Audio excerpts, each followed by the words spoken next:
Ilikuwa imekuja kusikiliza kesi ya uhaini dhidi ya mwenyekiti wa Chama cha Demokrasia na Maendeleo ndugu Tundu Antipas Mughwai Lissu, ambaye liko chini ya jopo la majaji watatu, Jaji Ndunguru, Karema na Kiwonde.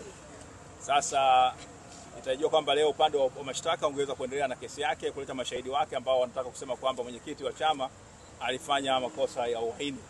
Lakini siku ya leo kwa bahati mbaya mshtakiwa ndugu mwenyekiti wa chama ndugu Tundu Antipas Mughwai Lissu akuwasilishwa mahakamani kwa kile ambacho upande wa mashtaka umedai kwamba kwa sababu za kiusalama.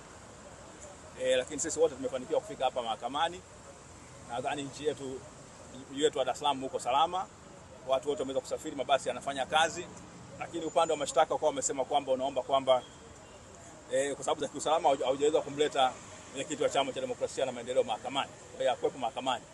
Na baada ya hapo upande wa mashtaka ukaomba kwamba ukaeleza mahakama kwamba wenyewe leo utakiwa uendelee na kesi yake dhidi ya mwenyekiti na utakiwa ulete mashahidi wake ambao wanatokea Songea, wengine wanatokea Iringa, watakiwa na Mbeya waweze kuja kutoa ushahidi dhidi yake.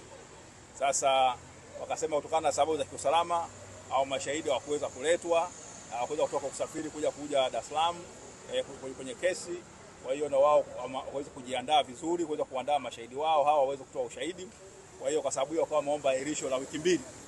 Kwa maana hiyo tarehe 10 leo mwezi wa 11 ukiongeza wiki mbili maana yake ni siku 14, ingekuwa maana tunazungumzia tarehe 24 au 25 ya mwezi huu. Jopo la majaji wao watatu, Jaji Ndunguru, Kiwonde na Karema, baada ya kuchakata hilo ombi wamesema kwamba hawakubaliani na upande wa serikali kusema kwamba kesi iahirishwe kwa wiki mbili, bali wameahirisha kwa siku mbili, yani ya leo na kesho, na kwamba tarehe 12 ya mwezi wa 11 mwenyekiti wa Chama cha Demokrasia na Maendeleo ndio Tundu Antipas Mughwai Lissu aletwe mahakamani na kesi iendelee. Na mahakama imeamrisha kwamba ule hati ya wito wa kumuita mahakamani itolewe na aje upande wa mashtaka siku hiyo uendelee na kesi yake dhidi ya mwenyekiti. Maana yake kesi ya msingi sana. Sasa sisi tumeweza kuyaona hayo. Sasa bahati mbaya kwa sababu mwenyekiti anajiokisha mwenyewe hakuweza kuzungumza, lakini tumeona kama mahakama imeweza kutoa angalau muda kidogo ambao unaonekana ni mzuri, na kwamba siku hiyo tarehe 12 mwezi wa 11 2025 basi kesi hii itaendelewa kwa majaliwa wa Mwenyezi Mungu, na tunatumai kwamba umma utapenda kujua nini kinaendelea. Uhaini ambao unasemwa dhidi ya mwenyekiti kama utaweza kuwekwa wazi, na kama sio uhaini basi tuweza kujulikana mahakama itatoa uamuzi gani. Kwa hiyo tunashukuru kwamba mahakama imeweza kuona kwamba ile njia ombi la ahirisho la wiki mbili kwa kweli ilikuwa alimtendee haki mshtakiwa ambaye hakuwa mahakamani.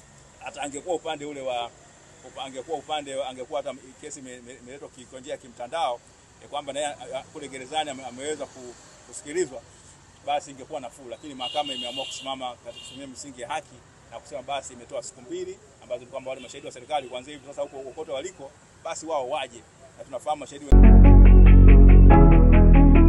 ST Bongo, nyumbani kwanza.